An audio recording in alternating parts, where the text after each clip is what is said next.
Le combat s'engage en plein Central Park, alors que la super sentinelle Nemrod accule les mutants qui se faisaient face jusque-là.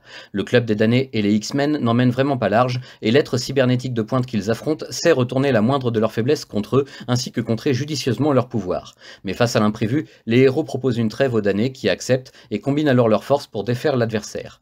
L'enjeu de ce combat est double, puisqu'il s'agit autant de survivre que de retrouver Rachel, encore mortellement blessée, et en proie à d'étranges visions qui la poussent à s'éloigner du champ de bataille, tout droit dans les bras de Spirale. Pendant que Rachel disparaît, les mutants sont sur le point d'être défaits par Nemrod, jusqu'au moment où l'un des membres du club des damnés va se retrouver investi d'un courage qu'il ne se connaissait pas et utiliser ses pouvoirs à bon escient pour la première fois, ce qui lui coûtera la vie mais apportera la victoire aux proies sur le prédateur. Le club des damnés offre alors sa protection aux X-Men le temps que les choses se tassent, tandis que la nouvelle équipe de chasseurs de mutants nommée Factor X entre en scène juste à temps pour attirer l'œil des médias.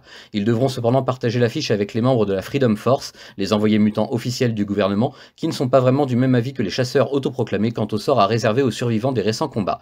Pendant ce temps, Magneto songe à accepter la proposition d'alliance définitive du club des damnés au nom des X-Men, mais il sait que ses nouveaux disciples ne l'entendront peut-être pas de cette oreille.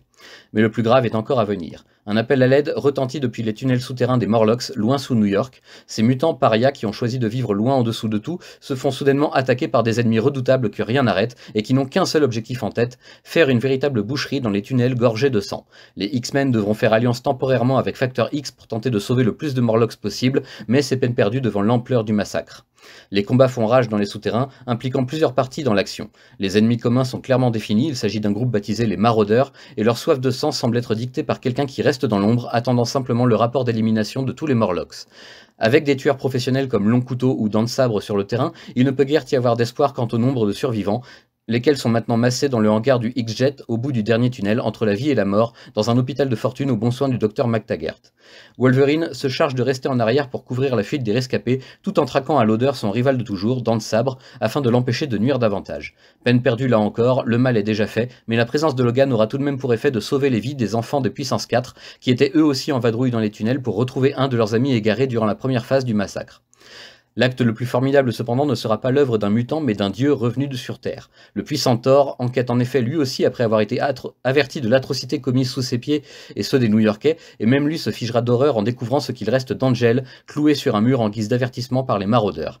Décidant de laisser libre cours à sa furie, le dieu du tonnerre déchaîne les flammes dans les égouts et tunnels des Morlocks, improvisant ainsi un bûcher funéraire digne des plus grands guerriers afin que leurs âmes trouvent le repos et que leurs corps ne deviennent pas source de maladies pour le monde de la surface. Pendant toute la durée des combats, puis de la débâcle qui s'ensuit, un autre personnage reste en tant qu'observateur dans les ombres, repérant les mutants qu'il estime être les plus dignes de survivre à ses côtés. Cet être au pouvoir titanesque, qui ne fait rien pour sauver les Morlocks, c'est un certain Apocalypse, à la recherche de celles et ceux qui constitueront bientôt ses cavaliers, au nombre de 4. 2 ont déjà été trouvés, qui seront les prochains et dans quel but les rassemble-t-il ? Quand les flammes se taisent et que la poussière retombe, les tunnels ne sont plus que ruines et désolation.